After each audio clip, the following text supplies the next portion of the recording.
Craig, Coach Hunter here with us from Jefferson High School. And it's a pleasure to sit here and just talk to you this week about your upcoming game here at North Hagerstown. And I just wanted to dive in early. You've been here before, just to get a quick check-in on how you're doing this week going into this week's competition. It's always good to come into a game after a victory. We were able to get back on the winning side against Spring Mills last week. And, you kind of come into practice on an upbeat. There's some ups and downs in practice anyway. There's some frustration sometimes, but overall it's pretty good. We can practice. Yeah. You are coming off a big win this week. You beat Spring Mills, and the week before you had a tough loss. So how was practice last week coming off your loss and a heartbreak? I know that you guys lost 21-20 at home. How was the kids, attitude coming into practice to prepare for an EPAC game that you guys had with Spring Mills? The game coming into Spring Mills was a little tense. You're sitting 1-2. Little frustrations going on, trying to figure out what's going on. The kids are trying to figure out what's going on. You got senior leadership trying to take a little bit of control. So it gets sometimes practice got a little tense that week before that week going into Spring Mills. A little tense.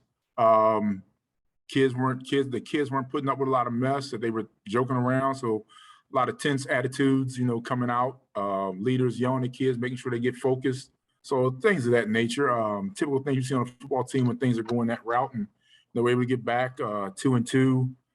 So, moving this week was a little better, but you still get some things that we're still in a state where right now we're trying to find our ground.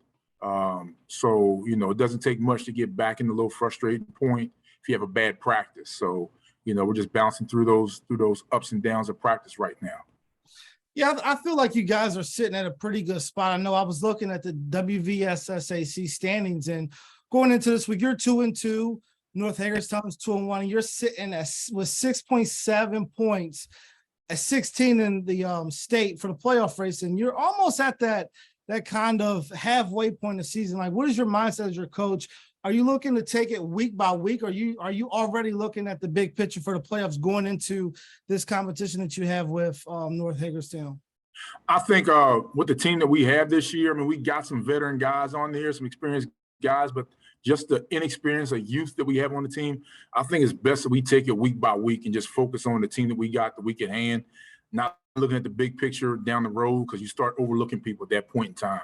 And I don't think we're in the point where we can overlook an opponent right now. Yeah, I'm as an ex-coach, I know what it's like to not want to overlook an opponent. You guys beat North Hagerstown last year, and you're going into it this year. Is there anything that concerns you going into this week, or are you pretty, confident what you guys are ready to do this week? I think I'm confident in the game plan that we got set forth. You're coming out. The game last year was kind of lopsided, so you don't know what they're going to come back with, some being vengeful, trying to get back at us. So you don't know what's going to happen. You're hoping your kids are focused and locked into the game plan. And if we got to make any adjustments, we'll make the adjustments along the way. But, I'm pretty confident in the offensive defensive game plan that the coach has set forth. Hopefully, I think the kids are ready to execute it. But I think you just want to be ready for anything they might try to throw at you that we haven't seen. So that's the thing, where we got to make our adjustments and be ready. And then those guys will probably be, everybody wants to, you beat somebody, you always want to get back. So I'm pretty sure they're going to come in this week trying to get back at us at our home place this year. So that's what I'm hoping that we're ready for, and we don't overlook them. You spoke upon the get back, and I know there's kind of like maybe a little insider rival. I know we both know that you're going against a coach whom personally this week. Is there anything that plays into that you want to get at Larry, coach, or is it just all in the fun and games of just knowing someone whom you're about to coach against that personally? I think it's all in fun. Now, we joke. I talked to Larry this week.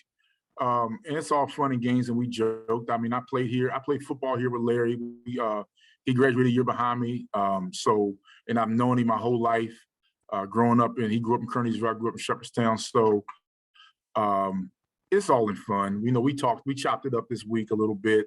He's the defensive coordinator over there. You know, I'm the head coach here at Jefferson. He's coming back home to Jefferson where he graduated. So it's all fun and games. So I wanted to talk a minute with you. You are the track coach at Jefferson High School, and you are the football coach at Jefferson High School. So you know these kids I'm about to talk to you about, this stable of receivers you have that have a lot of speed. What is it like being able to coach them in track? Because we know how track and football go hand in hand with speed, and then turn around and get to coach them in football, and to have your hands on them more than what normal football coaches throughout the year. What's it like having them and being able to work with them closely throughout the year? You know, it's fun to have them, but I always tell them, like, you know, track coach Hunter and football coach Hunter are two different people. You know, track's a little bit more kickback, laid back, so I get a chance to actually get to know them a lot more during track season and get to dive into their personalities, talk to them about what they, you know, their likes, dislikes, have a little bit more fun. You know, football, you know, if they do something wrong, then I'm really on them, jumping on them. Got to yell at them sometimes, but you build relationships, and when you build relationships, then you get a chance to be able to do that with the kids. And that's the main thing I always try to do, is build a relationship with the kids. So anytime I'm yelling at them or fussing at them about something, it's never personal. It's all about what we're trying to get accomplished in the game plan or on the field. Is it an advantage to have them on the field with the speed that they have? Or is it just something that you just don't really pay attention to? Is it more game plan, or is it like, hey, I got this speed, so let me use it to the best advantages every chance I get? You know, I think that's, you know, I think everybody that we play knows the speed that we have out there. We've had a couple guys, you know, play us man to man. We were able to still do certain things, but, you know, we're still treading through replacing the trigger guy we had last year. So we got a younger guy behind us, underneath the center. So, you know, we're trying to make sure we're acclimating the game plan to his strengths and not just trying to force us to do what we want to do. We want to make sure that we give the quarterback a chance to be successful in the things that he does well, and not just the things that we want to try to accomplish out there. Yeah, I just wanted to know that, you know, just being a guy that knows speed, I just wanted to know, you know, what it's like to have a group of guys like that. You know, I find it very hard to find a group of receivers that have the speed that you have throughout the state. And I know you're going into a game this week that you're playing a Maryland team. Do you think that they've seen, or even teams that they play will have the amount of speed that you have on the outside? Will they see that throughout the year, or do you think that you guys just got something that's rare around the area? I mean, I think that the speed that we have this year with having, you know, you have the three guys that everybody knows about, which is Spencer Powell, Isaiah Fritz, and Keyshawn Robinson. You know, we also have a fourth tick in there, Caleb Shelton, who also that fourth guy makes up the 4x2 team and that 4x1 team. You know, and then you have Orrin Humphreys, who's not slow with himself.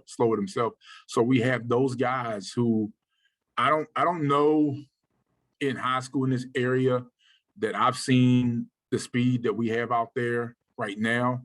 I mean, because at any given time, you know, you got somebody to catch the ball and take it to the house. I wanted to talk a little bit about just your running back. We got to show him some love too. I think he's an absolute horse. What is it, the privilege like to have somebody that you can, if you need to, get in that 4-minute drive where you can just turn around and know that I have an every down back that's going to be a horse? Like what do you think about him and his play this year and his role going into the game this weekend? You know, Evan is a workhorse. He's always been a workhorse. He's gotten better each year. He's bulked up each year. And like I said last week, at the end of last week's game, that not only did he get stronger and bulk up a little bit, but it seemed like he found a little burst of speed that we didn't notice that he had a couple years ago. So he's able to get out in the open field, and he might take it to the house. So I mean, he runs hard. He's got good vision, great feet, be able to jump cutting holes and get up out of there, or just run you over. So just to have him when you're struggling, maybe struggling at a point in time, being able to get the ball to those fast guys, you know, you just turn the hand it off, and you can maybe use the run game to open up your passing game. So, and then if you know people start crowding the box, use the pass game to get your running game going. So, you know, it's always a numbers in the box game. You know that. Well, yeah, I do know that, but I do understand that you guys, you run the ball every play. We both know that you run the ball every time you catch it. So that's a run play too in itself. You know, we got to show love to the receivers here, you know, Chuck with JB, you know, but just, you know, at the end of the segment, Coach, I just wanted to talk to you about how the season has been replacing such a person as Sammy. As in you had a few down years and you turned it around in a big way. We were not talking about like a 5-5 season, a 6-4 season. We're talking to a great season with a great seeding. How is it like going from that big high turnaround and having to deal with placing with Sammy? And to my, you know, the way I see it, being successful because you're right on the cusp of the playoffs. You know, you win this week and you're right in the picture. How's the transition been, you know, trying to replace a dynamic quarterback such as Sammy? Well, I mean, I think first off, all that Sammy did for the program, I don't know if you go into this year trying to replace a Sammy. I think you just, you know, you get in there and you get a guy who can actually, you know, command the kids on the field, command the offense. And then it's our job as coaches to figure out what his strengths are and what he does well, and then honing in on those, and then being able to still get the ball to the playmakers we got around us. So I think that's the main thing, is not really trying to replace Sammy, but trying to just find a guy who can come in, run the offense, find us. If the offense looks a little different than what it did last year, it's because it's a different signal caller back there who has a different skill set than what the past quarterback had. And I think it's been,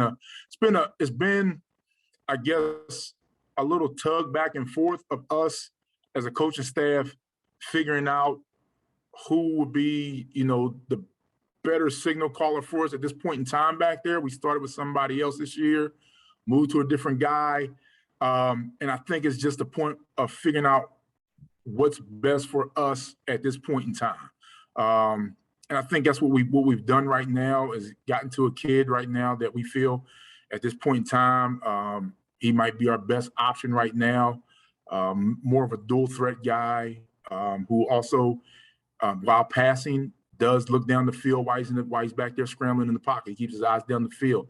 I think he's done a good job in the last couple of games he's been in. Last week, I thought he did a really good job of doing certain things well. We had to talk about some stuff that he didn't do well, but it seems like when I pull him off to the sideline and I talk to him, he always gives me the right answer.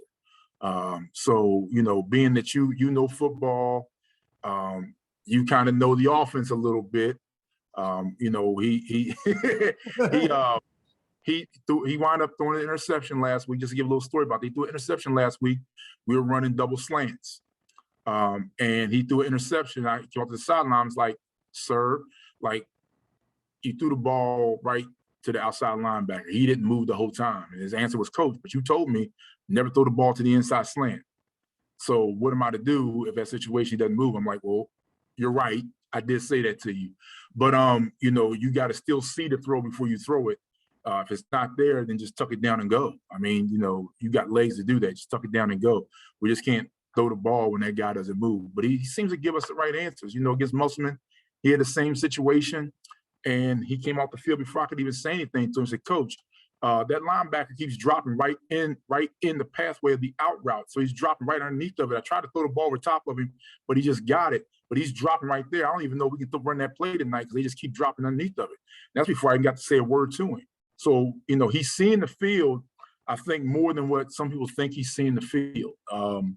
And he does a good job at sometimes getting us out of stuff if protection breaks down. So, you know, we're just going to keep trying to pour into him and get him better right now.